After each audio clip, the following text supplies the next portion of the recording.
What does it take to be a successful entrepreneur? A dangerous amount of coffee and a ton of grit. My name is Jason Tracy, and every week I interview business leaders to share their stories, life lessons, failures, and advice with you. Welcome to Coffee and Grit. What is up? What is up? What is up? Welcome back to another episode of Coffee and Grit. And it's been a long time coming, but I'm back in the studio by myself. We don't have a guest today. It's just going to be you, me, and everybody listening here. So excited about it. So, I sit and I've told my stories probably through conversation so many times. I sit and I always think it's so important to know who we are, understand who we are, understand how we became who we are. Especially strengths, weaknesses. We're always looking for our weaknesses and how we can improve. But what were those major stories that changed your life and again, shifted you to becoming the person you are in the good? And so that's what we're going to focus on today. There are several stories. Like I said, some of them I might have given little pieces of, but these are the stories or data of a soul. Searching as I sit and I talk about my epiphanies and books I've read, things that have really shifted my thought process and have put me in this chair, doing the work that I am so passionate about and I love to this day. Just going all the way back again, some of these things have been shared. I talked about growing up with my brother when my brother Jordan was on last March, and growing up extremely poor. And I've told a story about my dad several times, or a little bit, but back when growing up, we grew up super poor and living in apartments, and it's me, my brother, my mom, and up until about sixth grade, right before I turned 12, we lived with my dad, who was had his own demons, own struggles. It was a super abusive guy. It's funny sitting and looking back at going through these experiences. We all have, I think, as we're kids, we're growing up, we have those like imaginary monsters, those villains that that live in the closet. Mine was very real. He was my 6'2", 220-pound dad, and yeah, I was usually the site of the one that he took his aggressions out on, and part of it was my fault in the way that I responded. And I say that and I take that on now, not like it's my fault that I took the abuse, but I knew what pushed his buttons. I knew what made him mad, and sitting and thinking about, as I've thought about in the past, like transitioning from being a victim to kind of understanding maybe where his thought process was, and not saying that anything that he did was right, but he was living the best life that he could, I think, at the time. But I knew what would push his buttons. I knew it would make him mad. I never called him dad. I always called him Randy, and still to this day I really have a hard time saying dad. So it was coming up to my 12th birthday, and my mom had asked me, what do you want for your birthday? And we had just came across, like, I was called this bloody Easter. My grandpa was my absolute hero. He was just a charismatic guy he was my grandpa, and grandparents do all the things to spoil you and whatnot, but my grandpa was just this guy, this legend. I remember when he passed away at his funeral, he'd just so many people and so many people there that just told stories about how he impacted and changed their lives. And so he was always somebody that I always looked up to. But I spent a lot of time with my grandpa. I really looked up to him, and as he got cancer, and as he was going through his journey there, I was with him all the time. So I was there just about every day. And this was going into sixth grade, and my my dad, Randy, he was kind of afraid of my grandpa, and so even though he was always abusive and always had we always had to walk on eggshells and whatnot, there was always like a level of protection there. When my grandpa got sick and eventually passed away, I'll never forget when my grandpa died. Actually, my dad picked me up from school. And he was like really, really excited. Just had a really, I remember seeing just excitement that he had. And I didn't know what was going on. And we're driving home, and he literally looked me in the eye. And my grandpa, like I said, he was, it's hard talking about my grandpa to this day, not getting emotional. And he looked at me and said, "Your grandpa's a goner. He was diagnosed with brain cancer today, and he's not going to make it past tomorrow." And he was so excited to deliver that news to me. I was, just about to turn 12, and man, that was just like it was horrible. Like I hear my hero is dying from the guy that I hated the absolute most. And so after my grandpa died, and this whole point of the story is, things just got really, really bad. My dad was really, really defiant, and I remember on Easter, um, my grandma was over, and I don't know what kind of happened through the day. It was kind of cloudy there. But I remember very specifically my grandma going home, and my mom and dad started arguing, and it just got super violent. I remember my dad taking the receiver of the phone and just beating my mom with it, and just blood flying everywhere. And so I was always a protector. And again, it's so funny because when I was a kid, I grew up, I was afraid of everything. Like when kids would talk to me, I would hide behind my mom's leg. There's in first grade, I literally made myself sick to my stomach every single day in the first grade. There was a kid that he had two fingers. He had, was born with a deformity. And this is like, again, just my mindset and kind of maybe growing up and all the things that were going on, and just being a naive kid anyways, and kind of being afraid of people, which is really funny, sharing hope, because I don't think anybody listening to me, getting to know me, if you didn't know this story about me, you would never guess that, that I would hide behind my mom's leg, that, for a long time, I was afraid to talk to people. I was afraid of people would think of me. Just, a lot of fear there. And I had this irrational fear about this young man that had two fingers, to the point where I would make myself sick to my stomach every single day. I literally had to have my tonsils removed in the first grade because they thought there was something wrong with me. And it was literally me making myself sick to my stomach. My whole mindset, my mind was poisoning my body. And it was a big deal. And I look back now, just so embarrassed at like probably how I even made that kid feel, because it was so obvious. It was obvious. It was like topic of conversation in the class. And so just going through that and having that level of fear, going back to my original story, the one thing that I wasn't afraid of for some reason was my dad, even though he was physical and he was violent, and he threw me down to the ground, and he had hit me in the face several times. I'd have like black eyes and bruises, and I would take those beatings though. It's so funny that I was never afraid of that. And I would do the things to pour the salt in the wound, like when he was being vicious to my mom, attack my mom, beating her. I was the one. I would jump on his leg. I would hit him back. I would try to take that attention away from him, or away from my mom, just to like get her enough distracted. I remember on this Easter Sunday, for example, when Izzy was beating her with the phone, I was doing everything I could as a sixth grader to try to get him off my mom. And so, of course, I took a pretty big beating too. And so when it came down to my mom saying, "What do you want for your birthday?" it was like, there was no question. It was no question. It was like, just finding a way to get out of here. As a 12-year-old, I know that, things are getting very bad very, very quickly, and who knows what's going to happen if not. And I didn't say those exact words, but my mom knew what I was saying, and she did.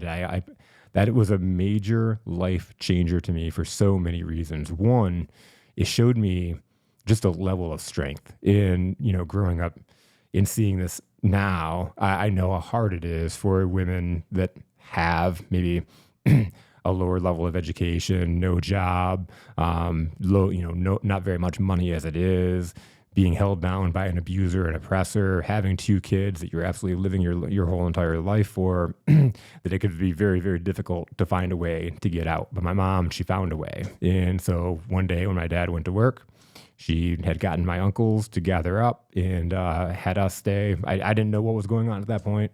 I just knew that they were doing something, and she went out and she moved all of our stuff, and we ended up moving into. We spent a while with my grandma, staying at her house there for a while, but then we moved into eventually a new town, and it was just a chance to reinvent, a chance to grow and leave that past life. I always talk about, and a reoccurring thing on these shows is people are our greatest resources. And I look at in this kind of transition of time, meeting new people, finding new friends, playing sports. I moved into going into the seventh grade. I didn't know anybody, signed up for football. I got to know a lot of different people. I wasn't good by any means at football, but it gave me a chance to just kind of ease in.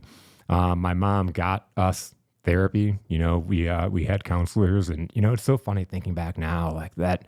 Those people changed my life, and it's like I don't know if this happens with normal counselors, but I just had these two guys that came into my life that just really, really impacted me. One, Dave, this guy, man, he just came into my life at a time where it was really, really difficult. And for example, one day I left my counseling appointment and walking home because I lived from walking distance from where I was at, and as I was walking down the street, my dad tried to run me over with a car, and so I kind of ran back to the therapist. And this guy, Dave, was big Marine, used to be a Marine, so just a kind of threatening, imposing guy. And that guy walked me home, and just feeling that safety, that level of safety, because it was just me, my little brother, and my mom. So to have that kind of level of protection and feeling safe like that. After Dave, he transitioned me to a guy named Greg Greg taught me how to drive a stick shift.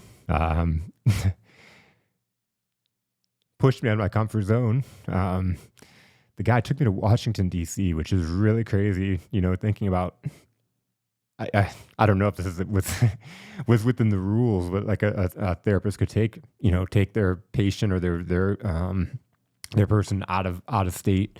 But it was just a really, really cool experience.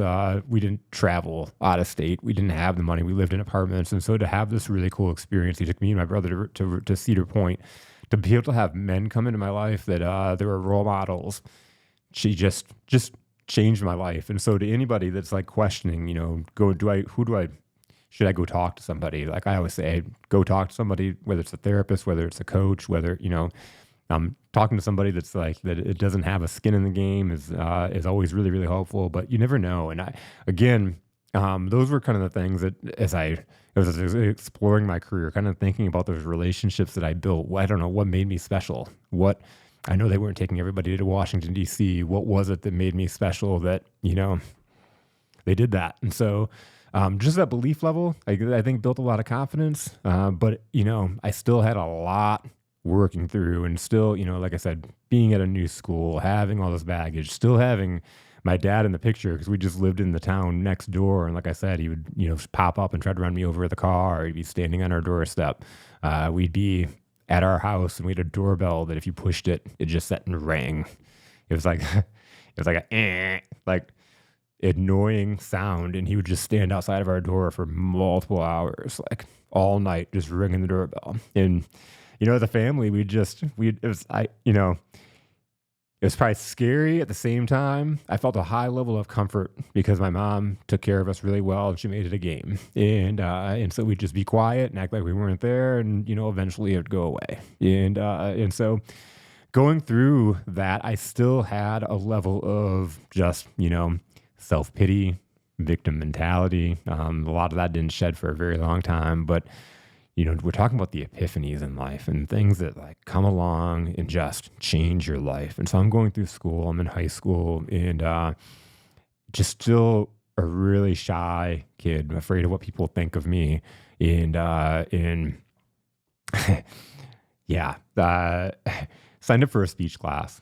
And man, did I dread the thought of having to go through that. It was a required class. Having to stand up in front of everybody and talk. It scared the shit out of me until I did it. And it was really like, you talk about epiphany. I stand up and my stomach hurt the whole entire time. But the first thing we did this, the first time I had to get up and speak in front of class, we had to do this impromptu speech.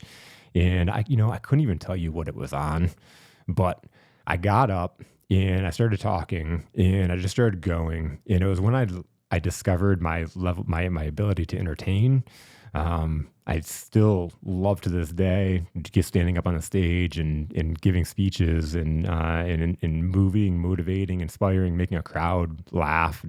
Just had a couple of events last week like that, and it's just so fills me up with that adrenaline. And so this very first time I'm standing up and I'm got everybody laughing. I don't even know honestly what I'm saying. I kind of had like a blackout moment, and then I must have got overexcited and I kicked my foot. I kicked the podium down. Things went flying, and just again, I'm coming from a guy that's like afraid of what people are going to think of me. And that day, I just was able to on cage that beast, and everybody was just hysterical, laughing. Again, I couldn't repeat what I said. I don't even remember what I was talking about.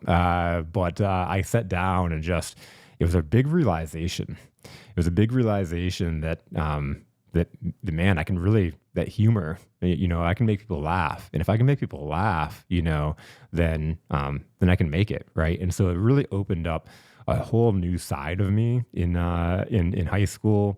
It opened up I tried, I think before that it was like a level of I'm not sure what I'm going to be in school, maybe not be for me, but just knowing that I could do that, I could entertain.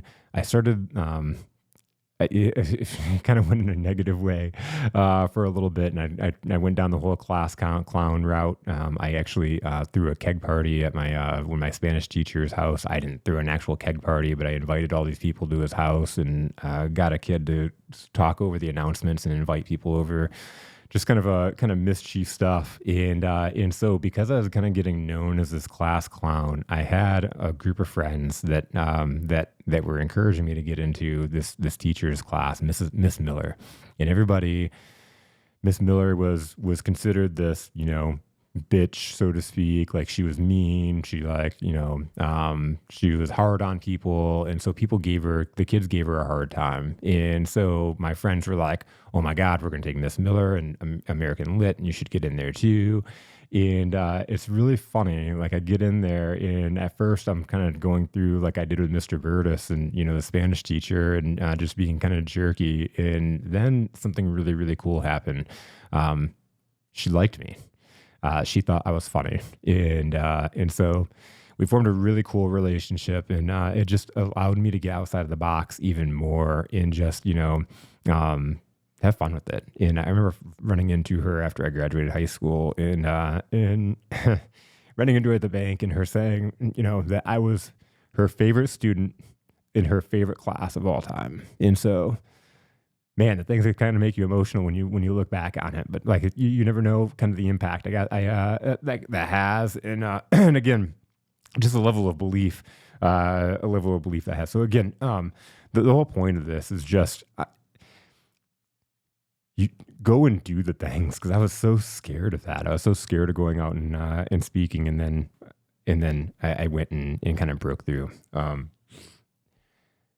Told this story about my friend groups a couple times. I think maybe in the last episode I went on, but all these little epiphanies get you out of that shell and put you into where I am now. And like I said, when I was in high school, I wanted to either be a psychologist or a journalist. And, that was because, again, the people that believed in me, I ended up getting in a journalism class from that American Lit class that was like, you know what, I'm good at this stuff over here. I'm going to take this a little bit further. And I always love sports. So, I'm going to become a sports writer. Or I want to be a psychologist because I wanted to help other messed up people like me, right? And so what's really cool about those things, and I've thought about this several times, again, identifying those early thoughts. A lot of these people that I have in this chair and this other side of the seat, like what they are now is a lot has to do with like those early dreams they had, the things that they wanted to do when they were younger. They just maybe either they followed that path and did that exact thing, but a lot of the people here, the difference makers, they found an alternate path. They found a new way to kind of pave that. And they're doing things like so many people I've talked to that want to be teachers, and they're not teachers, but they're finding a way to teach people in what they're doing. I woke up, and realized that in sales, I was doing a whole lot of psychology. I'm diving in, I'm asking people questions, and so much of it is really that psychology. And the whole be the difference concept is being there. right? Listening, seeing people, like understanding what's their pain, what is their challenges. I was very, very good at this, my whole entire career, going back to like my dad, going back to being poor, starting out in my early career in sales and just sucking at it, just being horrible at it. That it got me into that place when I got into sales leadership. When I'm doing what I'm doing now, when people work with me, they're like, I felt like you've been here, like you've had this struggle, and it's because I have. And so it gives me a superpower that I'm able to listen to people and understand what what they're going through. I was talking with Adam just a minute ago and talking about, there are those people in sales that are just naturals. They just get in and they're natural. That was not me. I got into sales because I needed to make more money. I was working at a nursing home and I knew that I wasn't going to be a nurse and I wanted to get into business. I'd given up on the psychology career because that was a whole lot of college and that was a lot of money to pay for. And so maybe journalism, right? And so I'm going through that, but something happened.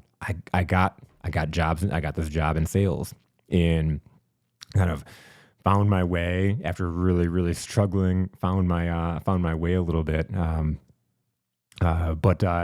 I get this job into sales and I'm struggling. And I have this manager that says to me, Jason, man, I know you're struggling. You're newer at sales. I got into it because I felt like I was good with people because, there was that thing. People would do my work for me at the nursing home, or they'd give me things. Complete strangers would come up to me and tell me their life story in the middle of the street. And so I'm like, I needed to go and pay. 'Cause I'm paying for my own college. Like I said, I grew up poor, didn't have a ton of money, so I'm paying my way through school. And so I'm like, how can I make more money? Because I'm working overtime. We had a nursing home. I know I'm not going to be a nurse. I want to go into business, so I'm doing this, and there's only so many hours in the day while I'm going to school too, right? And so I'm like, I'm going to get into sales because I'm good at it. And so struggling, this manager tells me, go out and shop the competitor. Like that's his great advice. Like when I was a younger sales guy like you, I'd go out and I'd find other salespeople and I'd just go and like shop them or I'd learn from them, right? And so I'm like, that's a phenomenal idea. So I run out there and I'm doing that. I'm going to the car dealerships, I'm going to the furniture stores, I'm going to all the places where I can find salespeople.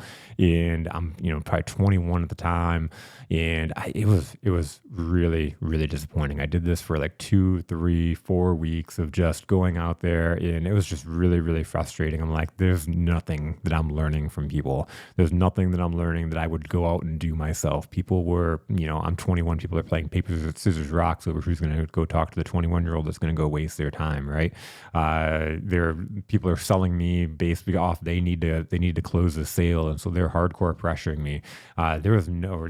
People would rather be, on their computer or doing something else, reading the newspaper back in the day, back at that time to kind of date myself, than talking to me and having me waste their time. And so I'm like, this sucks. This is kind of wasting my time. And then it hit me. It doesn't take much to be better than the average. I talk about being the difference. It does not take much to be better than the average because most people are so consumed with themselves. That was what was making me successful with those people. And, to tell that whole story in the beginning with my dad, with going through school, being those experiences, I could put myself in all those people's shoes because I've lived through those experiences. And so as I was at the nursing home or a complete stranger, I'm the guy that like, literally, if I'm walking to a Tiger game and the ticket scalper is like trying to sell tickets, I'm having a conversation with them about like why I'm not the person that's going to buy the tickets from them, right? I'm talking to everybody. I'm seeing them as people. It's hard for me just to walk by somebody that's talking to me and act like they don't exist or they're not human, right? And so that's a whole element there.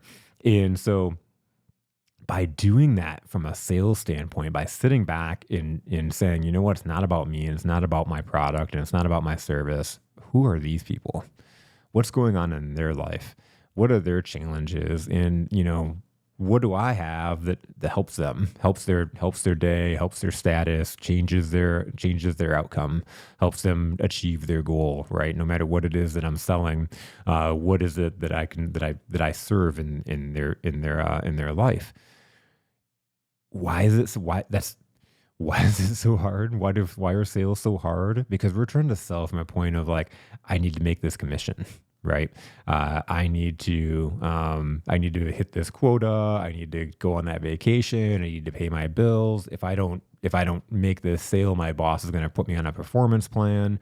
Most sales is done from an outward mindset. And what outward means is everything that I'm thinking about, everything that's going on internally. What I decided and what the huge difference maker is what's going on within that person that's across from me. What's going on outwardly that I can see, that I can ask, that I can hear, that I then leads me to a conclusion of whether I can help them or not, and what exactly it is that I can help them with. And so once I started doing that, it was just a tremendous. It was all the difference. And so going that just opens up a whole Pandora's box between sales and leadership because it goes in. It's about a way of being. In kind of skipping ahead and just another epiphany in a book that I highly, highly, highly recommend is Leadership and Self-Deception. It's written by the Arbinger Institute. It is the most impactful book I've ever read in my whole entire life. I've read it no less than 25 times. It was required reading for anybody that ever wanted to be on my leadership team. Like if somebody wanted to be on my leadership team, they wanted to be promoted, they had to read the book first. And it wasn't just read the book and let me know how it goes. We would have check-in sessions and we would talk and dive in deep in the book. And this book has an effect. It's kind of like if you're a personal trainer and you tell your client not to stop eating sugar, you're going to know if they're eating sugar or not, because if they're going to be in a lot of pain. I've had people that have read this book that start questioning of whether they're good people or not. It is a total life-changing book, and it introduces those concepts I was just talking about, which is why we're skipping ahead into this epiphany. This book absolutely changed my life. And we've talked about making that mindset shift from being a victim. There was still always that victim mentality there. And this is the thing is like your mindset is you can always get pulled back down and you're always kind of like trying to pull yourself back up. And so I took over, we talked about this in some past episodes. I took over a cellular company that was absolutely bankrupt. There were millions of dollars in debt. And I came in as this kind of cocky, leader that I'm going to save this company. And I was very brash about what I'm going to do and very confident about what I'm going to do. I saw the vision. I saw what we were going to do. And there was anybody that was not with us was against us. And so coming in, there was a general manager there by the name of Mark. Mark, looking back now, after reading Leadership and Self-Deception, was a good guy, really good guy. However, he was part of the old guard. And now to set the table, as I came in and I got hired in this company, there were 3 locations across the company, and there were 3 managers that got let go to make way for me. They were being let go whether I came on or not, but they were let go. And so as I'm coming on now, the employees of the company, including Mark, who's the general manager, see me as the reason why these people got fired, and they were their friends, right? And so even though this company is millions of dollars in debt, and if they don't make some kind of change, that no one's going to have a job, I think people had that perspective, like I'm the one that fired their friends, and then I'm the new guy that's going to come in and make change. And I was so passionate about the change we're going to make because this is all going to be for the good, right? Well, when you come in as a change agent, and I think we talked about this in the last episode, when you come in as a change agent, don't expect to be liked, and that's okay. I had to get used to it because I came from situations where, again, being good with people, seeing people, I came from a situation where I was used to being liked. And so this was a real big growing moment. And Mark was one of those guys. So I came in and I was able to see just areas where they could make money really, really quickly that I knew I was really good at, and I knew I could train other people to be really, really good at. And so I set up bonus structures that I knew that I could make percentages of the profit that the company pulled in if we sold and did those things. And one of them was on the insurance product. So in the cell phone industry, you have a protection plan because those cell phones are super expensive. You get them at a promotional price. I think we all have gotten cell phones and know the whole deal. You get these phones at a promotional price, but then if something happens to them, you're paying full price for a phone that now I think they're like $1,600 or something. Like they're super super expensive now. Back then it was like $400, $500, $600, and that was super expensive.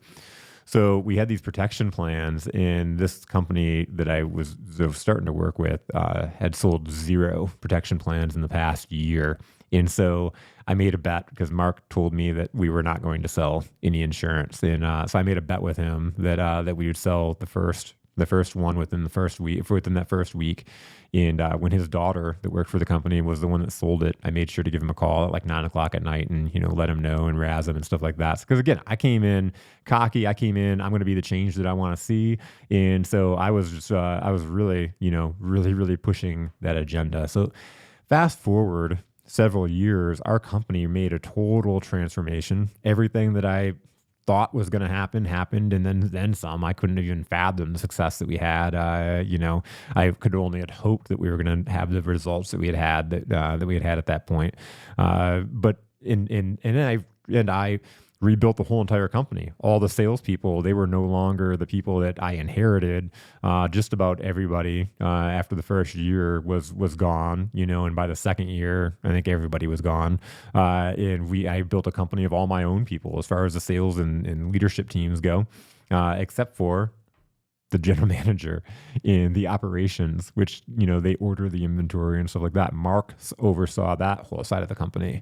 And so I talk about this a lot on Coffee and Grit, and talk about the company cultures and how when you look at companies, a lot of times, even though you should all be on one team, that often different departments are on different teams. And I'm not talking about a functional, healthy company, but a lot of companies, you'll see operations is going to war every day with sales, and sales is blaming their operations, and HR hates everybody, or I'm sorry, accounting hates everybody, especially the salespeople, because they this is a true story that I've seen in small business, especially, but the accounting people make the checks. They're the ones that do payroll, and they see salespeople that are the lazy, sloppy. They don't do the paperwork. They go out and they kill the things, put them over their shoulder, and then make the food, that kind of thing. But all the back end stuff, they're super lazy, and then so the accounting people see that and they make these judgments over who these people are. Right. And all of a sudden they're acting a certain way towards them. And guess what happens when you act a certain way towards people? Do they prove you right, or do they prove you wrong? Do they become somebody that you think that they are, or do they prove you wrong? Most of the time, they become who you think they are. And that was what happened over this course of time with me and Mark. It was a feud in this company. Even though we had success, there was a kind of a battle back and forth, and there was even in the company, you'd see a playing of like a mom versus dad kind of situation. Like if they didn't get their way with Mark, they'd come to me and they'd point out that Mark said this. And so, kind of get this whole rise out of the situation and whatnot. So fast forward, one day I'm looking for a book, and I'm going through like the Google catalog of books to download on my tablet, and I come across this book that sounded really cool, Leadership and Self-Deception by the Arbinger Institute. And I'm like, sounds really interesting. So start reading it, start reading the description. Sounds great. So I start reading it, and this book is a fictional story. And I think that's why it works so powerfully, is because as you dive into this fictional story, you realize that you've had so many of the same thoughts. You've done so many of the same things, the same rationale, the same justifications that this main character or some of the stories you can, again, stories are data of soul. When you go into that story, you can so relate to it.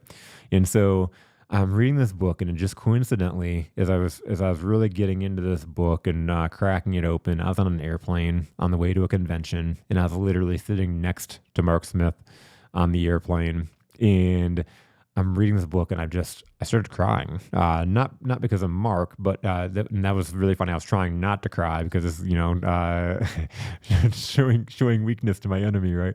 So I'm trying not to cry, and I'm just sobbing because I read this book. So literally I had this situation, and if you're a guy, let me know if this has happened to you. When my son was born, my wife was on maternity leave, and I had to still continue working. And so I'd have to get up early in the morning, and of course Gracie, did not.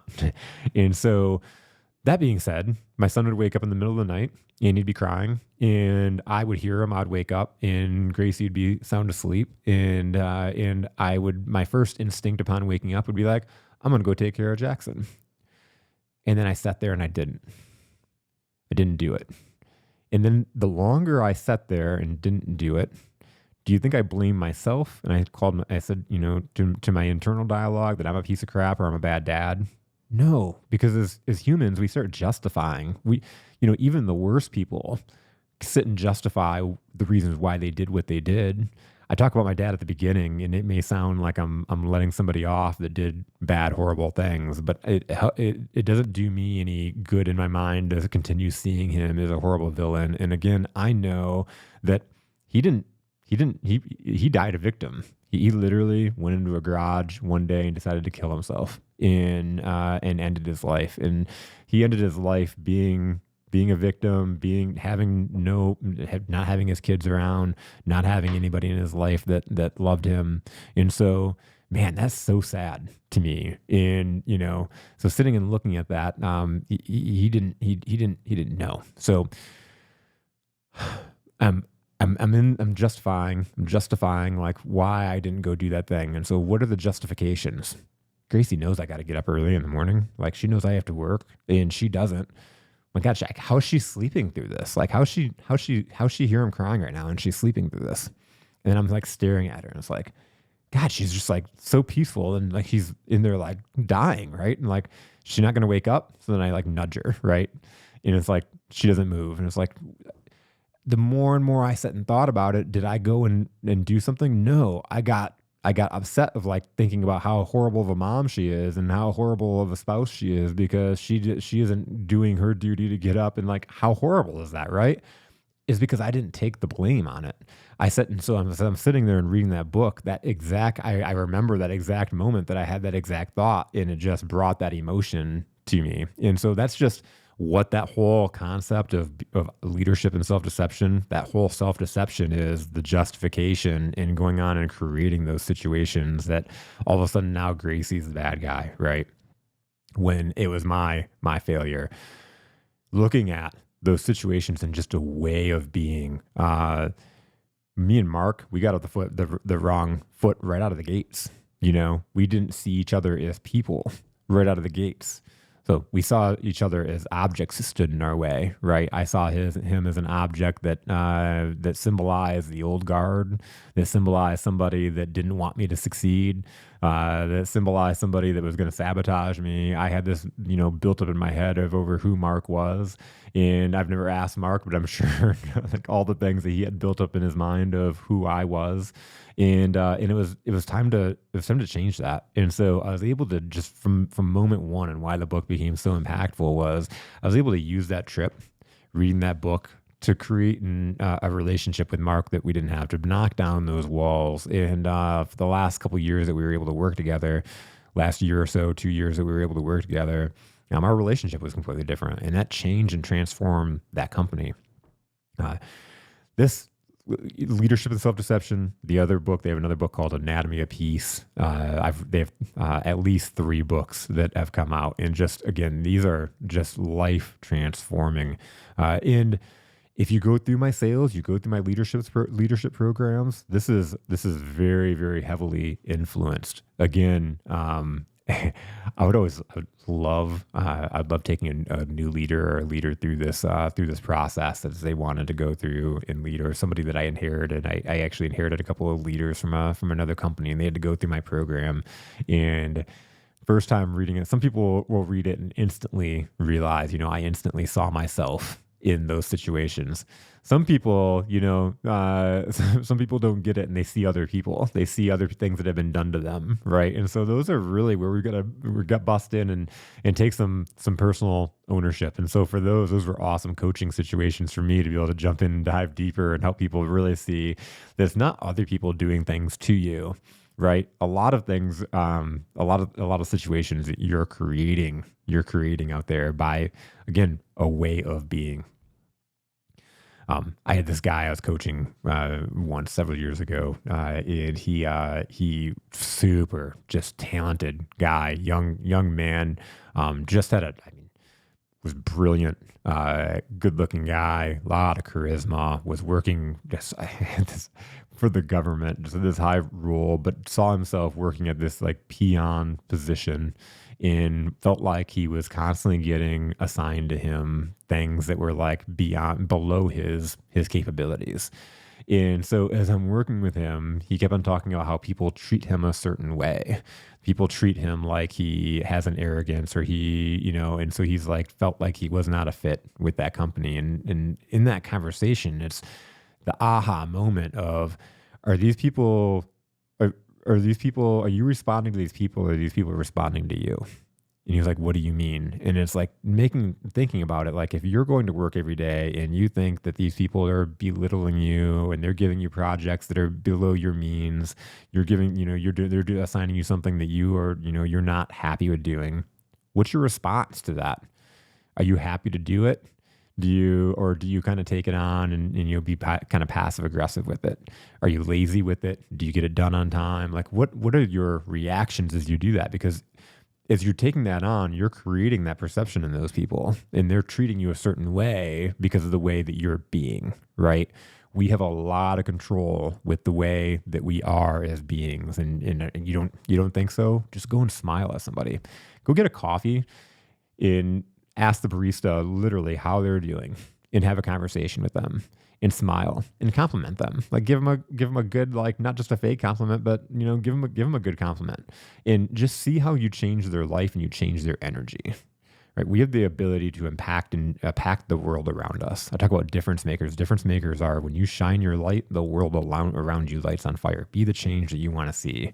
Right? And so I implore you, get this book, because it is just a mind blowing transformation in the thought process of how we think as people, how we justify things sometimes, and how quickly we can really poison our thoughts and think a certain way about somebody. Another book that I read, the very first personal development book that I read that changed my life was How to Win Friends and Influence People. And big thing I got out of that, there's so many things and just so many ways to, again, treat people, ties really, really well together with leadership and self-deception. But there's this one chapter in the book talking about the importance of remembering names. And I remember, again, being 20, 21, being in sales and going through that book. And I'm like, there's one thing that I can do right now. It's that I can practice this and remember people's names. And so I did. I made a commitment to it. And so I would make sure that I was listening when people would introduce themselves to me. I did the tricks of saying their name a couple times back in sentences. I worked at it. I put the work into it. And most importantly, if you're listening to this right now and you're like, oh, I suck. I'm bad at names. Most of the time, the biggest reason why we suck at remembering somebody's name is we don't even get their name in the first place, because as they're introducing themselves, we're thinking about what we're going to say next, right? Clear those thoughts, get those thoughts out of your head, and just listen to what they're saying. And then again, like I said, repeat their name, use it, say, Mark, awesome meeting you, that kind of thing. This opens up the gates. Whether you're sales, business, just building relationships, I've gotten so many things from just remembering people's names. It like automatically, going back to Seinfeld and the upper hand episode, it gives you an upper hand, because most people, when you talk about remembering names, will tell you, I'm no good at remembering names. I suck at remembering people's names. And so many reasons for it. Most of the time, not because they don't have the ability to remember people's names, unless you have a short-term or long-term memory issue, unless you literally have something physically, neurologically wrong with you that you cannot remember somebody's names, which is in the more rare cases, you have the ability to do it. It's just putting your mindset and thinking about it and being very intentional with it. And again, I've been asked out on dates by both men and women from this. I never forget. I won't go into that story, but it's just I've gained clients, I've gained friendships, because when you see somebody and you're like, "Hey, Adam, what's up?" and you see instantly that they don't remember your name, and it's almost like an apology. And again, you have that upper hand. It's just a little simple thing. But when you also remember when you remember people's names, I've been in sales for years, and what's the number one thing that people expect salespeople to do? To rip them off and then to run, right? And so if I sold someone something and something went wrong, maybe it was my fault, maybe it wasn't. If something was wrong and I saw somebody coming in and, you could see kind of the steam and they're expecting to go do battle with me because they're expecting the worst from a salesperson. And I greet them and I'm like, Brenda, how's it going? And I'm there and I'm saying their name. Instantly, you could see that steam just evaporate and melt. I think the chapter in that How to Win Friends and Influence People on the names is people's names are sweeter than honey, something like that. But it literally is. Again, just talking about a way of seeing people when you can kind of rattle off and remember people's names. It is absolutely huge. So, going into this, I was in this long-term relationship. So things are kind of going good now in sales and kind of growing my career. And I was in this relationship with a young lady for, this was probably like 3 years, and we were living together. And I just met my mentor Dean that came along and changed my life, and we'll tell a story about him here. And because the epiphanies, again, the things that like take you to that other level, that push you out of that comfort zone and push growth. And this was a growth that I didn't necessarily want to go through. I thought I was going to be with this person for forever. That was certainly the plan. I thought for both of us. And I'm going through this situation where I had this like epiphany where it's like, I think I found my mentor. I think I found my place. I think I found my path, and I'm going to give this thing a whirl. I think I have an opportunity here to grow into leadership. There's an opportunity here for me to show my difference. This person's watching me. Dean's watching me. I got his attention. And so I'm just about to like, man, things are breaking out because it was a real struggle to that point. Eviction notices and things like that, just kind of really struggling, trying to put it together. And then out of the blue, she broke up with me. And I look at that again at the very beginning. I was upset at the very, the first couple hours. I think going through that breakup, you go through all the emotions, right? All the emotions. But as I was sitting down, it was thinking about, wow, this is a perfect time to like go through and just rebirth, right? And so I'm sitting here like, this is my situation. I have a mentor, or have somebody that could take me in and like see something in me. He believes in me, right? Finding those people that have a belief in you. And so I thought I had kind of this perfect situation. And so as I'm analyzing, okay, what does this breakup mean? It opened up a lot of doors. One, it pushed me out of that comfort zone. It was easy just to come home and hang out and not push myself to do the things that were necessary in order to have the growth and have the career growth, the career trajectory growth that I was looking for. Because up to that point, I was just a salesperson. And I say that because you can make a great career being a salesperson. You can be a beast. You can be dominant. You can be the king of your jungle. But when you're just a salesperson, you're just a salesperson. It's so deflating. You see my shoulders slump. If I'm the king, if I'm the difference maker, if I'm the king of the jungle, I'm the top producer. It's a whole different body language and a whole different mindset to it, right? I was just a salesperson. I'm just a retail salesperson selling cell phones. That was my mindset for all that time. And so like I kind of had a loathe, I guess for myself or for what I was doing, or I didn't see a path in order to grow grow change. I didn't want to necessarily work retail my whole entire life, right? And so how do I figure this out? I didn't necessarily want to be the door knocker all my life. How do I figure this out? And so coming along now, not having this commitment, wow, that just really opened up the gates for me to pour all the time that I had into a couple of things. And so sitting down, whenever you have a life-changing moment, I knew at that moment, this is a chance for me to take complete hold of my life. It was coming out of that being a victim, blaming my dad for all my circumstances, blaming being poor for all the circumstances that I had in my life. That stuff had created the results that I was living in at that time. I was completely broke, even when I made money, because I was living the life that I had learned to live, right? And so I was just repeating those same mistakes over and over and over again. This is now an opportunity, in the relationship I was in that same mindset, right? And so we were going down and creating this life that was not the life that I wanted. This is now an opportunity to give it up, raise it up, and be like, this is I'm gonna follow this person to the promised land. And so I committed everything I had to doing what nobody else would do. I went every day and I made sales phone calls. I had a guy that was working with me that would take naps on the desk and sleep. I'd have to wake him up when customers would come in, right? Good guy, awesome guy. I hung out with him. But I'm there and I'm grinding it out and I'm making it work. I'm setting up, I'm doing on-sites, I'm going out and I'm doing B2B sales, and I'm turning this store. I made three goals upon this breakup. It was like, all right, now my time is not attentive to this person. Right now, I'm not coming home into the safety of just, coming home after work and just hanging out and, doing the things. I now am going to change my life. Right.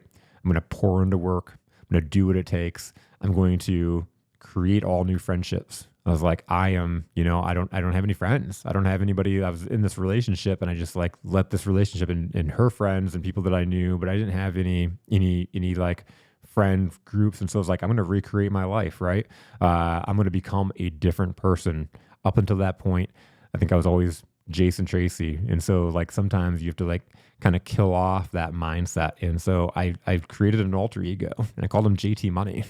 Right. And I still you have to shift into this every once in a while of like, you're not confident. You're in a situation where, you're not feeling good about yourself. What would JT Money do? Right. JT Money's my guy, my alter ego that has all the confidence in the world. They'll go talk to anybody. They'll talk to any girl. That will like talk to any business owner. And it's like, you got to get yourself in that mindset. And so I started creating that is with, again, going out and this is who I want to be. This is who I'm going to be, in creating new friends and then going and being that person. And they didn't know me other than the person that I was being. This is a huge one. And I don't know if I've ever talked about this in Coffee and Grit, but this is like, it's so funny. I've talked about it in so many of my courses. My one-on-one coaching is a big motivator in this was watching, I mentioned Seinfeld earlier, a Seinfeld episode. It was when George Costanza had the epiphany of doing the opposite. If you don't know what I'm talking about, one day George Costanza, walks into the cafe where they where the friend group meets up, and he says to Jerry, "Man, where did it all go wrong?" And he's like, I'm balding. I live in my parents' basement. I don't have a job. Like, I had so much promise and it just all went wrong. And they're just kind of laughing about it. And so George says something to the effect of, every decision that I make is the wrong decision. Every time I think this is my natural reaction, it always goes wrong. And so Jerry had this a big epiphany that he shares with him and says, well, what if you did the opposite? And so he's like, great, I'll do the opposite. And so an attractive lady across the room looks at him. And so Jerry's like, oh my God, that lady, she's checking you out. And he's like, yeah, great. What am I going to do? Walk up to her and say, hey, George Costanza, I'm balding. I don't have a job and I live in my parents' basement. And he's like, what would you do? What would you normally do? He's like, I'd normally lie. And, so he goes up and he does that. And the reason why she had looked at him is because he ordered a different sandwich than he would ever order. So the whole purpose of that is that all of a sudden life started happening for him. He got a job with the Yankees. He's got, this girlfriend, that things are going well. And it's like, wow, that's, just do the opposite.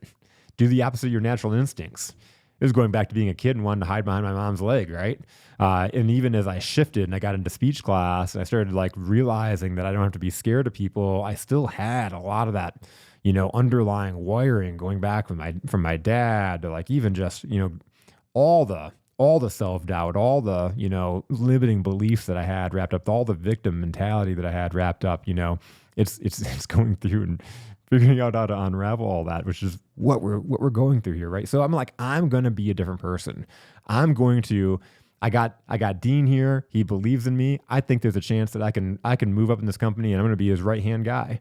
I remember saying it out loud. I remember saying this to the young lady that we were breaking up. It was the night that we broke up, and I'm like, It's crazy you said this. This is my epiphany, and this is what I'm gonna do. I'm telling you what. Anytime you ever make declarations and you're serious about it, man. For me, every time I've ever made a declaration, it's come true. All that stuff came true. I created a brand new friend group. Had just a time of my life that led to a whole bunch of opportunities. Several months later, I got promoted to a manager position within the company, became Dean's right-hand guy, literally learned so much from this guy. He gave me an opportunity. He looked at me and saw, like, he gave me an opportunity and saw me busting my ass, saw me putting in the work that nobody else would put in. Back then, they were trying to make people make sales phone calls in a retail location, and people weren't doing it. And I'm like, I'll commit to it. I'll roll up my sleeves. I'll do the dirty work. I'll make it happen, right? And so I'm in this store where nobody's watching, right? But people are watching when the results start coming in. People are watching when they drop in, they see what I'm doing. And he noticed. And so he gave me that opportunity. He kicked my ass. He put me in situations to lead, and he gave me my own store out in Lansing. And man, it was a life changer. Just the thought process. I mean, I had this guy that, like, find somebody. We had an episode with Mike Noonan a couple weeks ago, and he was talking about his mentor and finding somebody that, one, believed in him, and finding somebody that has something that you want and learning from them. Dean had something that I wanted. He had this, like, confidence. He had this freedom. He was going places. He was well known in our industry. People looked at him as like a god within the business that we were in. And I wanted that. I wanted that attention from him, and I wanted to make myself into that same person, maybe in my own situation. And so everything that he gave me, whether I liked it or not, it created a tremendous amount of growth. Now, I grew this location into the most successful location in our whole entire company. It was the worst store in our whole company when I started. We had 7 locations. It was so bad. The reason why they gave me the management position in the first place is because we were an agent of Verizon, and Verizon told Dean and Rob, the owner of the company, that it was so bad they were going to pull Verizon. They were going to pull their agent license, that they weren't going to be able to sell Verizon anymore, and so they were going to have to close down if they didn't get somebody that's going to come in, be the manager, take over the store, and, like, turn it around quickly. They had a very limited time on when they'd get that done. And so I get this role, and I go out there and we turn it into the top producing store in our whole entire company. And then it's continuing to grow. I'm building this team. I'm really getting this leadership thing as far as, like, developing people, teaching people how to be the difference. And we take this cell phone store that people don't like going into cell phone stores. We create this situation where people love coming and seeing us. They're referring their friends and their family. We become not only the top store in our company, we become the top store in our region. We're winning all kinds of awards. And you know what I talked about when I came into that other company at the beginning? That was right after this story. In fact, Dean had introduced me to the owner of that company and recommended me for that position. So I'm feeling very, very cocky, I guess is what I'm trying to say here. I'm feeling myself. I took this store as the worst store in the company, and now it's not only the top producer in our company, but it's the top producer. Like, everybody is noticing. Our company is getting a whole lot of status because of what my company is doing. And not only are we doing it now, but I'm telling you what, it's like Roger Bannister breaking the 4-minute mile. When somebody does something, when somebody shows what's possible, other people see what's possible. And we just, as a company, we were growing and we were knocking out of the park, right? And so I became that right-hand guy for Dean. I was going with him to all the conventions. And I'm telling you what, again, talk about the epiphany. If you have a job, put yourself in those situations where you go on the company trips.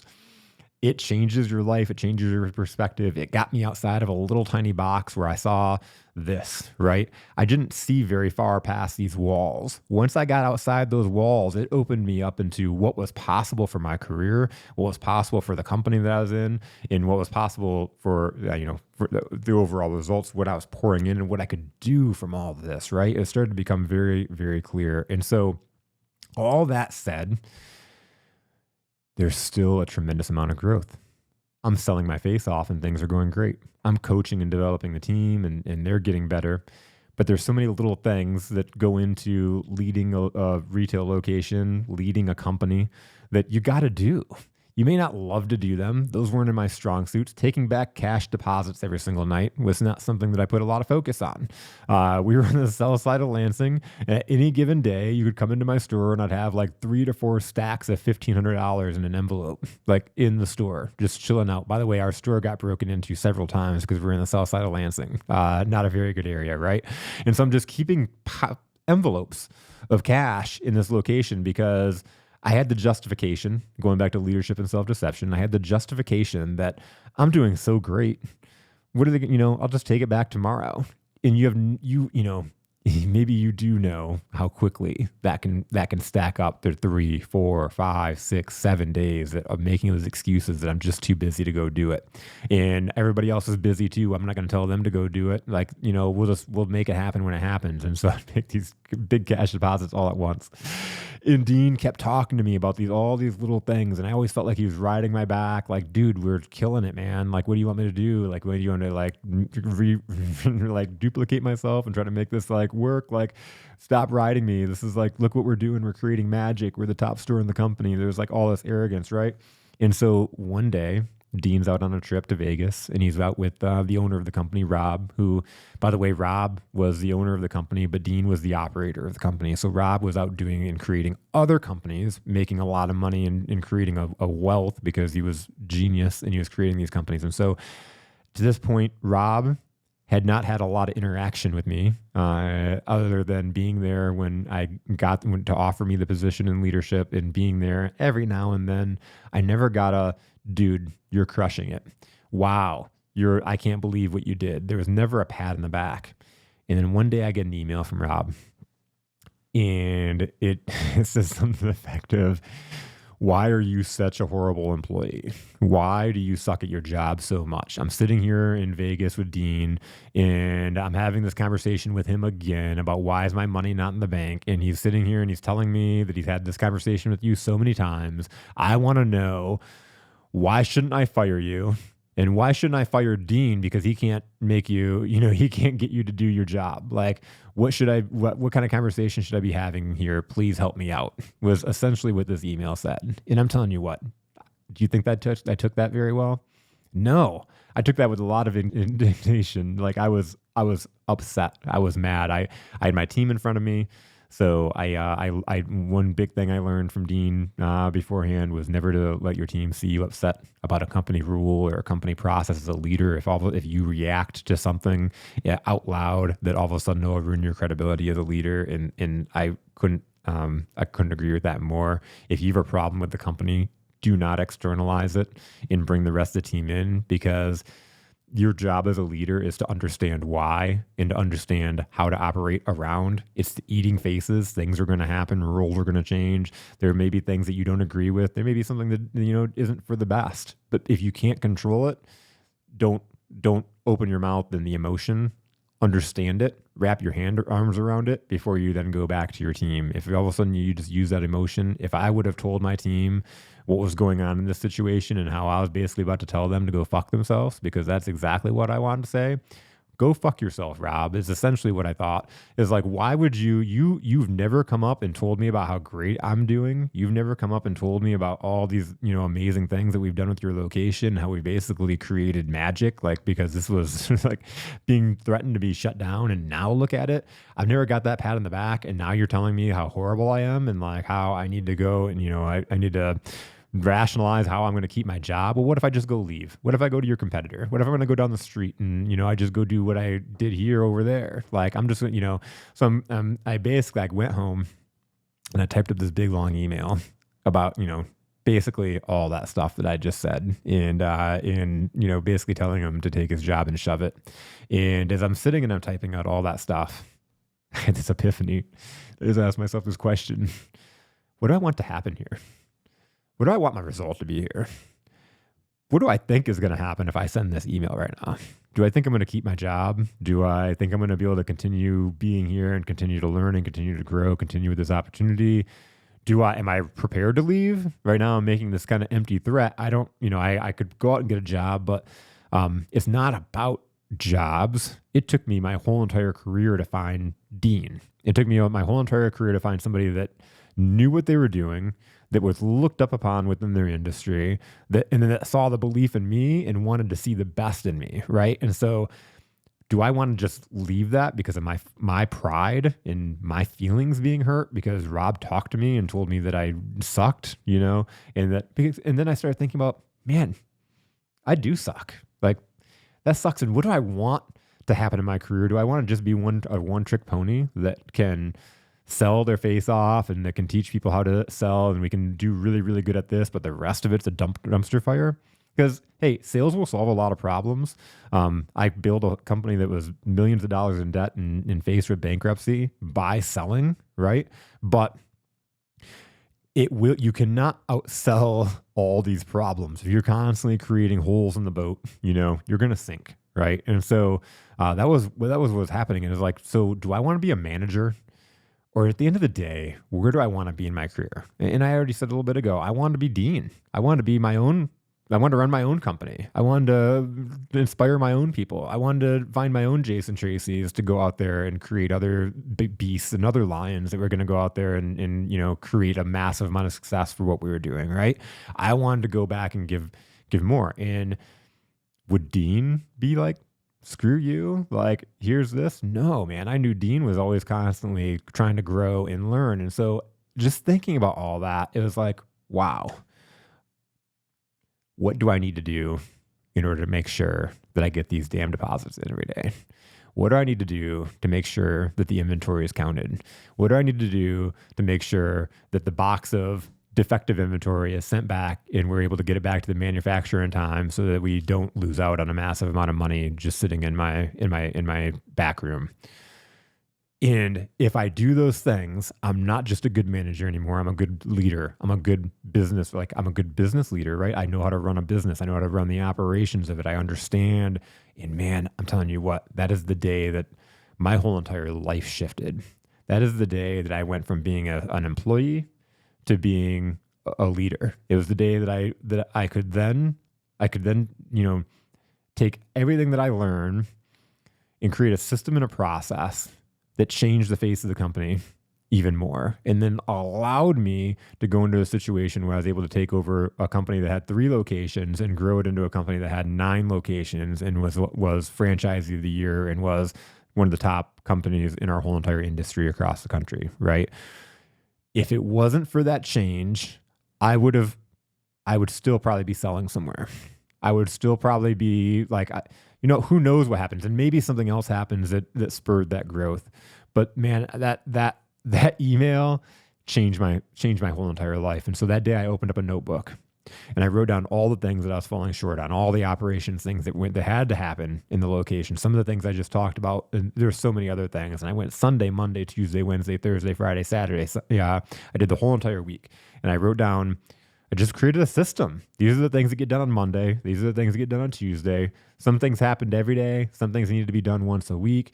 And I just created a whole entire chart. And then I created a system of, all right, this day, this person's going to do this. That person's going to do this. And whenever you implement a system, whenever you delegate, be prepared to get pushback. I got an extreme amount of pushback because up until that point, I was a person that most leaders will implement a system or say, this is what we're going to do. And they'll try it for a day or they'll try it for a week, maybe, most likely 48 hours. And then we get lax and we stop doing those things. I knew if I was going to change my life, I couldn't do that, right? I had to be on it every single day. And so this notebook was like the Bible, right? Every day I'm writing, and I still have this book at home in my desk. And it's like one of my prized notebooks and prized possessions. I could point to it, and I love going back and reading it and being put back into that mindset of what it took to do this thing. And so every day people would test me. I had this one particular guy, super talented sales guy that I was really close with, that wouldn't get his things done. And so I'd call him at 7:30 at night when I knew, or almost 8 o'clock when he was ready to walk out the door and leave for the day. And I'd be like, did you get that thing done? No, I didn't. Get it done before you go home. And it only took a couple of those times that he had to stay a little bit later to get the thing done that he promised he was going to get done for him to automatically do it. It got to a point that we had this system, this process. I called it the automatic dog feeder. Like I could not show up and it would just happen. Things would just happen. It was the most beautiful thing. Like it was life changing. You know how many times we, as leaders, we fret and like stress about delegating. I had so many excuses. One, that it wasn't going to be done as good if it wasn't me doing it. Two, that I'm putting too much stress on other people. Like I'm giving them too many things. They have things they got to do. They got to be out selling. I'll just go ahead and take it on myself. Those were the two dominant ones there. I felt like if I gave people too many things, that they wouldn't then go out and do the job they needed to do, or it would bring down morale that I was assigning someone else to clean the toilet. I learned I need to do things too. I need to be on this chart. It's not just me passing out the duties. I would clean the toilet, or I'd take my turn in whatever, in all the roles. We'd do the switching, but following up and making it happen, it gave everybody knew what their role was in that location. And when I left that location, I got feedback from the guy that took over my job of like a year later. And he was like, still to this day, this place just runs. People just show up and do what they're supposed to do. It was mind blowing. Taking a vacation, and the store performed better with me or without me than it did with me. And that's something as a business owner or as a leader, you want to happen so much and you never think is going to happen. And if it wasn't for falling on my face and not understanding the things that were important, to being yelled at or chastised, yelled at, being told that I was, not doing a good job. It was that email that made that switch and that transformation to understand that I'm not performing the way that I need to perform in order to be what I want to be. So a few months later, Dean puts out a contest, and it's to take a leader of the company to Vegas because there was a big CES event. And the assignment, the competition was between me and the one other person. And it's actually the guy ended up taking over my location when I left and went with the other company. And so we were in this competition, and the contest was we had to write an essay on a big epiphany that we had, something that's changed our lives as a leader, and in what we would do, what kind of courses we'd take, what our game plan was, how we'd utilize this trip in order to change our lives. And I told that story. I told the email story. I told the email story about Rob and how I was going to send out this email. I told the whole entire story that I just shared with you all, and I ended up winning the contest. And I'll never forget. We were out in Vegas and we were in the cab. And we just landed the plane. We're in the cab, and Dean was talking to me about the email or the contest and the essay that I wrote. And he looked at me and he was like, "Dude, I wrote that email." And I was like, "What do you mean?" And he was like, "That email that Rob sent you?" I was like, "Yeah." He was like, "I wrote that." And I was like, "What do you mean?" He was like, "Rob was busting my chops and like talking to me about how you weren't sending it out." And then he said, "Give me your computer." And he got the computer and he just typed up an email and sent it from me or sent it from Rob. And he was like, "It caught your attention, right? You got a message from somebody that wasn't me, and it caught your attention." And, it's pretty cool how that all worked out. And that's not a big piece of the story, but it's pretty cool how that kind of turned around and worked out. So all that, right? We have all the success with the business and whatnot. And, again, talking about that way of being, that way of being in sales, that way of being when you're a leader. If you're just being yourself, then it's going to go a long ways. And a good example, Dean would always give me when I'd go to him with advice, like, "This is happening here, or this person's doing this. What would you do?" And he'd give me advice on what to do or what to say. Especially the things that he'd be like, "What to say." I'd try to say that, and it felt so uncomfortable. It felt like him, but he had a different personality than me. He had a different arrogance to him about himself than what I did. I have a different approach. And so when I would say the things that he would tell me to say, it came off unnaturally, right? And people would look at me like, "Why are you being a douche?" Or, like it didn't. I had to learn from him what he was saying and make it mine, right? And so talking about a way of being, good example in like leadership. Tom Izzo is great basketball coach from Michigan State, and he's been seen on the sidelines like screaming at players or going off and yelling, and it's been a thing that announcers have talked about. And you see this guy, and like they've talked about, oh my God, I can't believe he's talking to his players like that and whatnot. And then every single time the player says, I came here because Coach Izzo cares about me and loves me, and I came here to get that feedback. I came here because I want to get better. I came here because I want to get pushed. I came here because I want to get stronger. Like all those things, it comes down to that way of being. The way of being is that Tom Izzo cares and loves for each one of those young men, and he wants to see what's best for them. And so, yeah, some of us do better with yelling than others. But at the end of the day, every one of those young men know that he cares and loves for them, and so they're receiving his message. Versus a coach that sees you as an object, sees you as a player that is there to help them win games, and if you're making mistakes, then you're the object that's causing them to lose the game, right? Do you see how this leadership and self-deception stuff works when we see people as an object versus seeing them as people? When we can break down those walls, right? And again, whether it's sales, whether it's leadership, we can break down those walls and we can see the people. So I have this way of being, and so because of it, I'm so passionate about starting my consulting company. And so I run out there because I see that sales and leadership is so easy, but we're making it so hard. We're making it so hard a lot because of the stigma, a lot because of limiting beliefs that we have about ourselves or about what leadership is. A lot of times we're following the leader, right? We're leading based off of what we've seen other leaders do, and just flat out, there's a lot of shitty leaders out there. I would never forget, at a concert, at a Faster Horses concert, it was me and my wife, and so we're at this country music festival, and there's a lot of drinking going on, and we're standing in line for food, and there were these these young people that in front of us that were inebriated, and they were talking about their careers, and the one guy started talking about, like, I'm an engineer, or he's like talking about his engineer job, and they're asking him how it's going. He was like, oh, it sucks. And he was like, they're like, why? I thought you loved your job. And he was like, I did. I loved my job. I loved being an engineer. I loved that whole thing. But then they promoted me to leadership. And now, I'm just struggling, and I feel like I'm yelling at everybody, and, I'm having to, my bosses are telling me I have to like threaten them and like write them up, and I have to do these things. And it just feels like gross, and everybody's like pushing against me.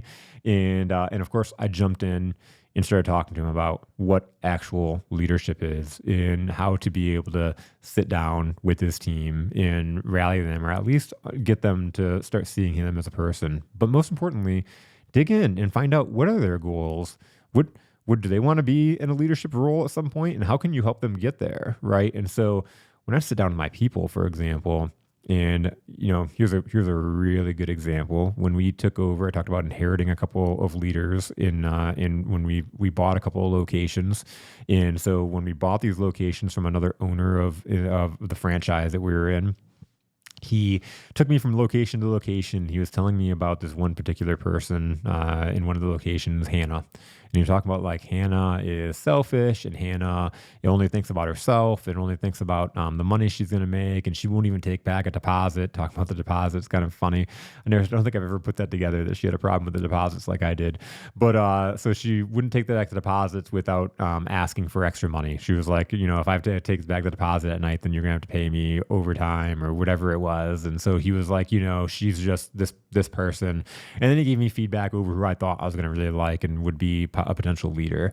And so I didn't take anything that guy was saying, because there was a reason why he was selling the company that he was selling. There was a lot of potential in those locations that he had. I saw the potential they had.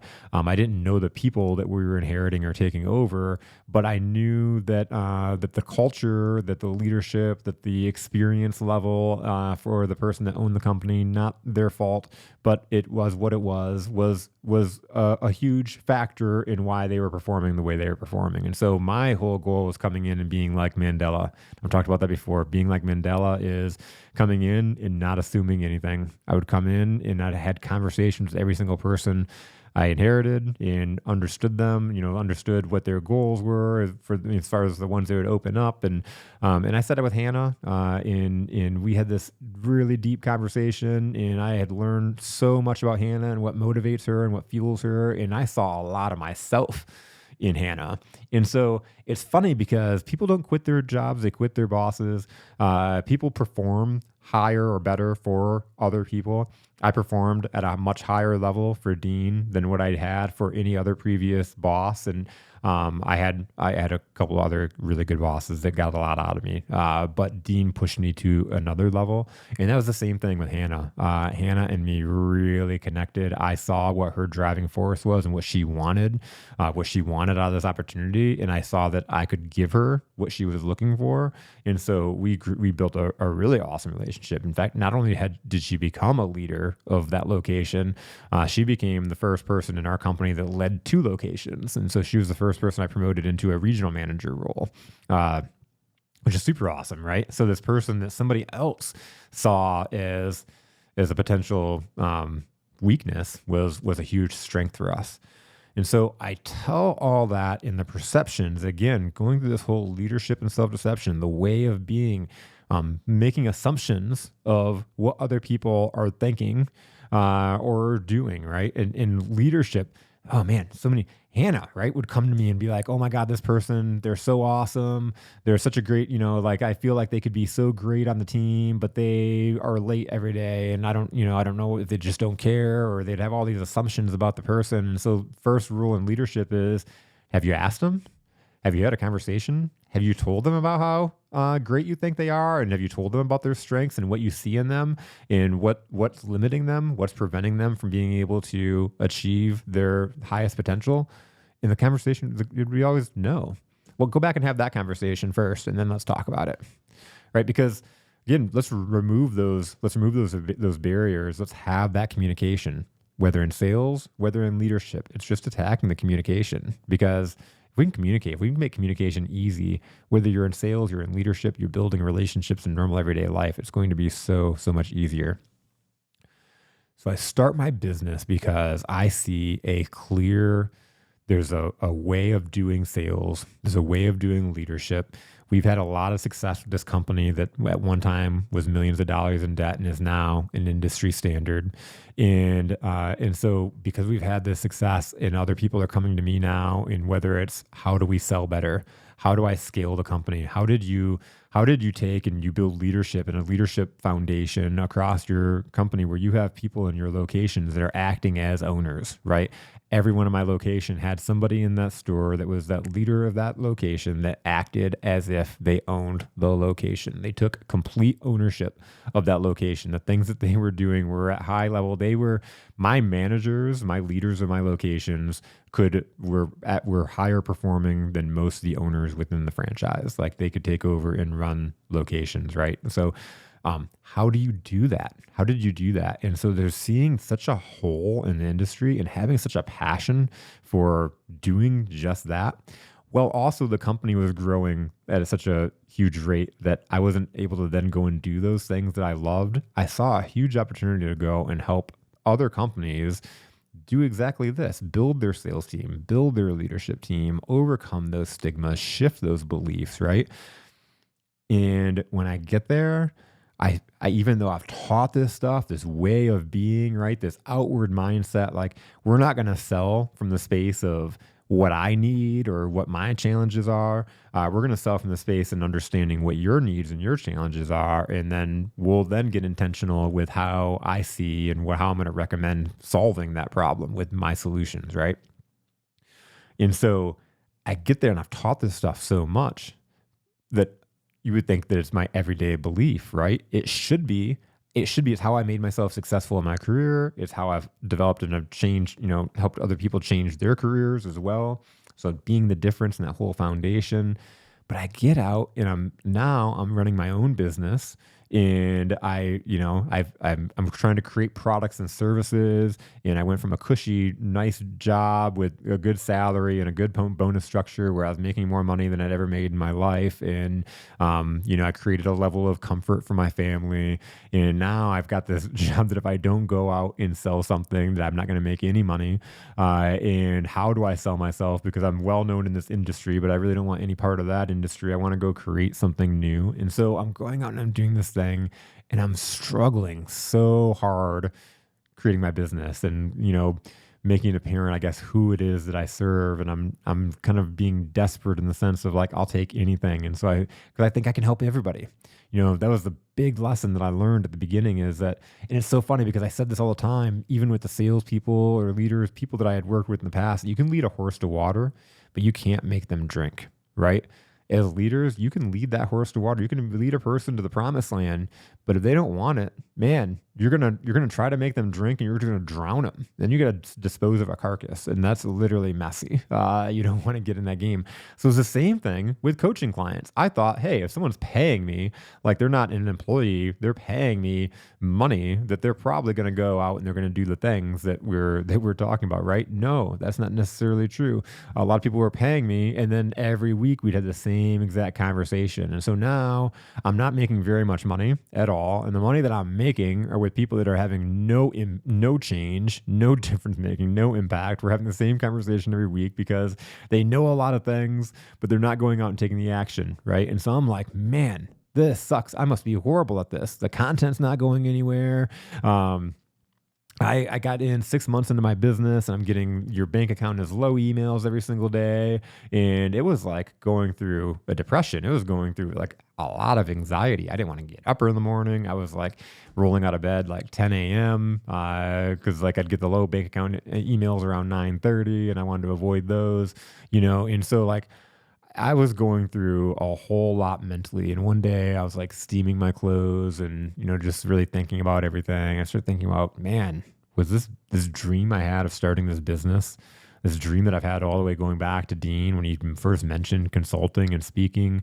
And then flashing that glimmer in my eye of going back to being in high school and all the adrenaline and joy I got from speaking and sharing my voice and sharing that humor along with kind of sharing this impact and experience I have. Creating something like that, like, man, that's always been that dream, helping people change their careers and change their life, build their business. Like, man, all this, I thought it was a dream, but it's actually turning into a nightmare. And I'm steaming my clothes and I'm preparing for a meeting. And it was like, if this doesn't work out, if I don't land this, then I'm probably going to need to go get a job at Walmart or at Myers, stocking shelves at night and, either try to build this or I'm going to go back. I'm just going to have to quit this and, realize there's a nightmare and I was never meant to do it. And I'll go back and get a job somewhere. That sounded so dreadful, sounded so painful. I would have rather, I think at the time, worked at Walmart or Myers overnight than like go back and get another job because there were so many things that I loved about what I was doing. I could see the right path. And then I started thinking about it and I started thinking about man, life hasn't always been easy, right? Going back to my childhood and the things we had to face, whether being poor, being with my abusive dad, like then going out on our own and living with the single mom and having, a brother. And then later on, I had a little sister. And so having three of us share in a little apartment and just, all these overcoming, caring what people thought about me in school, all these things like that, overcoming having eviction notices and truck repossessions because I was such a failure at sales, like thinking about all these times that I've had my back against the wall. And guess what? Every single time, every single one of these things, every single time when I was standing in line at the welfare agency as my girlfriend was about to break up with me, it was like that comeback. I then got the situation where I met Dean and it changed my whole entire life, right? Every single time I had my back against the wall, I made something happen. Every time I shifted, I took action and I made something happen. And I learned and I grew from it and I moved on, right? And so I was thinking about, wow, I'm resilient. Wow, I've got grit, right? Got grit. And so if I got that grit and my back's against the wall right now, I just got to come out swinging, right? And I started thinking about more things. And then the major epiphany hit me like, wow, I'm not doing what I'm trying to coach other people to do. I'm out here trying to tell people like, listen outwardly, think about what other people, with their challenges are and, try to then blah, blah, blah, blah, all the stuff that I've been preaching to you guys over this last however long. But I'm like, going and thinking about, man, I need to make money. I need to pay my bills. Like if I don't make something now, my wife's going to make me quit and go back and get a job. Like all these thoughts are going in my head as I'm going out and I'm meeting with people. And so I'm thinking like every meeting, like I've got to sell somebody. Like if I go back and tell my wife again that I just had like 4 conversations that were awesome, but it didn't go anywhere. Like, this is starting to get really, really tough, really tough. So as soon as I shifted, I realized that I was going out and I was thinking about myself. As soon as I realized that, I was able to make the mental shift, and something that I've put in place that I've done ever since then. And that was 6 years ago, almost 6 years ago, it was 6 years ago. Literally it was in June. So 6 years ago, is whenever I'm meeting with somebody, just going through a quick exercise of who are they? What's going on in their life? What's their goals? What's their dreams? What's their vision? What's going on in their life? And how can I serve them? Maybe not from they're going to sign up with my coaching or they're going to hire me as a consultant or, they're going to do business with me, but how can I serve them? Do I know somebody I can connect them with that can help them through their challenges? As this thing got built and we had the podcast and Coffee and Grit, it was like, as I'm meeting people, is there an opportunity here to get them on Coffee and Grit? Will they make a great guest? Will they make great content? So setting up and what are my desired results? Like, what do I want to happen? So here's a little bit of that framework to be intentional, but also being open and being outward at the same time. Write down just who, what, where, when, and how. Right. And wondering, who are these people? What don't you know about them? Once you know something about them, you can understand, are they a good fit? Are they a good potential client? Or, can you solve their problem? Can you refer them out? Or maybe they're not a good fit. Maybe you realize that maybe they are a good fit, but you don't want to work with them because either you don't have the expertise to, maybe they're just assholes, for example. Maybe they're just somebody that you don't want to work with, and that's totally fine, right? Have the confidence and the fortitude to draw the line, to not work with assholes or people you don't want to work with, right? But diving in and just exploring that whole entire situation, like figuring it out, right? So having those conversations, I'd have that little pep talk every single time. What are my desired results? Again, the collaboration, maybe the podcast, maybe a mentorship, friendship. We all want business. Like that's, of course, if something lands into a client situation, super awesome. And what's so awesome is that stories, I'm telling you what, stories are data with soul. Stories, there's so much power to the stories. There's been so many times I've been in a conversation with somebody that I set the conversation because I wanted to learn more about them, or I wanted to continue building our relationship. I just wanted to get coffee with them and, blah, blah, blah, build that relationship. I did not think about selling them into a program, but then as we're catching up, I share a story about somebody I'm working with currently, or, a situation that we're working on, and somebody says, oh my God, I think you need to work with me. And so I've landed a lot of clients just by those situations and sharing a story. So power of story, being in sales my whole life, or, most of my whole career, that story, if you can share a story, hopefully the stories are resonating with you. The one that is, again, that really powerful one is going back to having a baby and especially being a dad. Because maybe the moms most of the time get a maternity leave. I do hear more often now dads getting a paternity leave, which is so awesome because it's tough. As a dad, you want to see your kid too. So man, making that shift again, it's huge. That was a big shifter in my business. Is just going back to being the difference. And seeing people outwardly. This has been a whole topic on that whole entire outward mindset because it's so needed.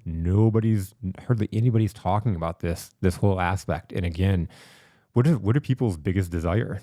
Whether you're leading them, whether it's your spouse, whether you're selling them something, you're either a client of yours. What are people's biggest desires outside of food and shelter, right? Food, shelter, and water or hydration is being seen, felt, and heard, right? And so when you can put yourself in those situations. When I got into sales because I felt like I was good with people. It took going through and having that manager say, go out and shop with the competitors for me to realize what it was that made me good with people. I was good with people because I gave them space. I gave them the space. I saw them. I looked at people in the eyes. I remembered their name. Right. As they would come up and tell me their stories, like I said, the ticket guy, like the ticket people are trying to sell me tickets. They don't care even if I say anything to them or if I don't talk to them, but I do. Right. So when you give people that space and you see them and you ask them questions, you're gonna be different. You're gonna draw people in. I'd have people when I was in sales like sit and wait for me for hours. I had this client, Shirley and Del Falter, that ended up they didn't buy a phone for 2 years because I left the location I left when I became manager. When Dean promoted me out to Lansing, I left the store in Fenton and they couldn't find me, and so they didn't buy a phone for 2 years. Finally, they ran into somebody in the industry that knew me and came all the way out to do business with me. Right? You can create those types of relationships by simply slowing down in saying, who are these people? What are their challenges? For Shirley and Dell, they came into my little store in Fenton. I was the only one there. I had all the time in the world. And so funny, we were talking about Adam, old people and kind of that patience and people like going through and like, not getting the technology. I was doing a lot of teaching then. And it's so easy to be impatient as you're getting the same question after the same question, or it's hard to teach somebody.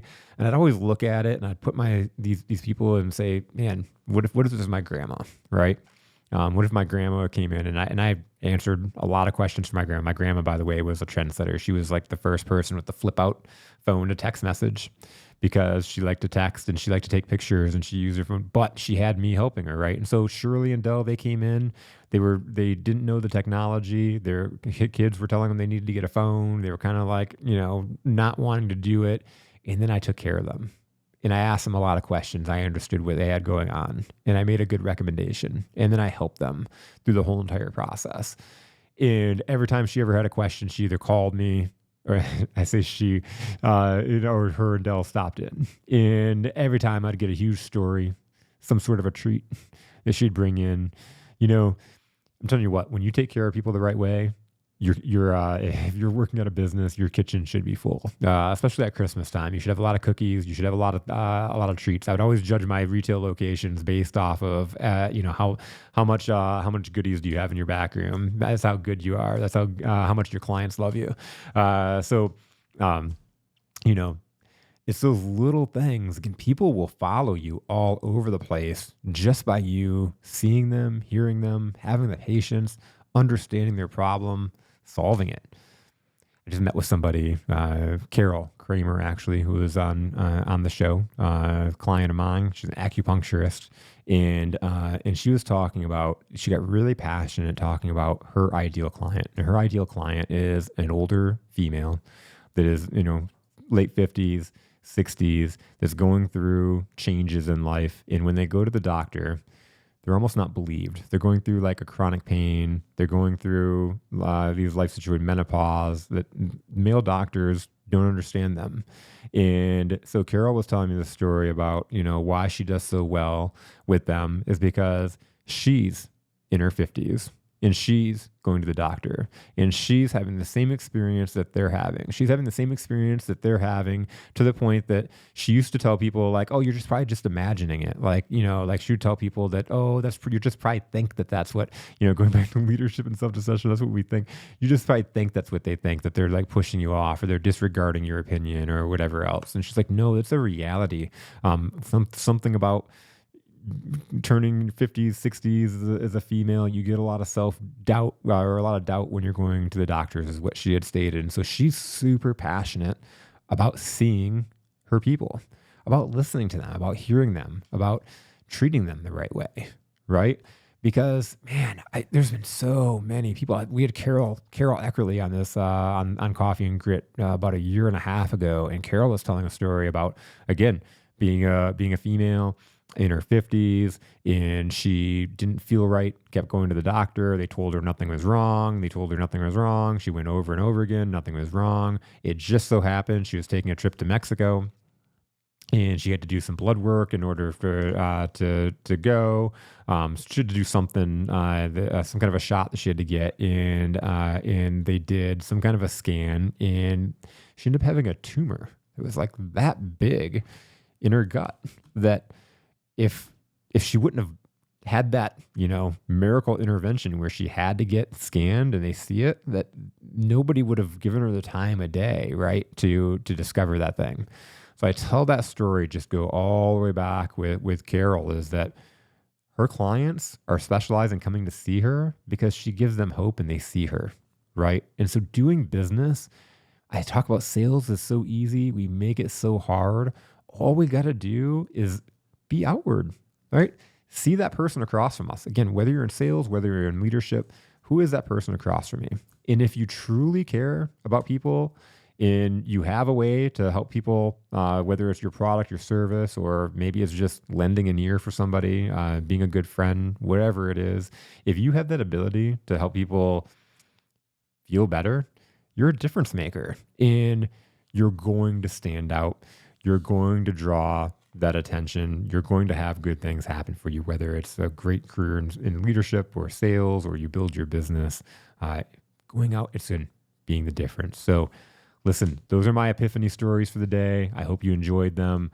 There's always so much more, but getting the gist of it. It's again going into this. We live with people. People are our greatest resources. All these epiphanies were created because of people, good, bad, or indifferent.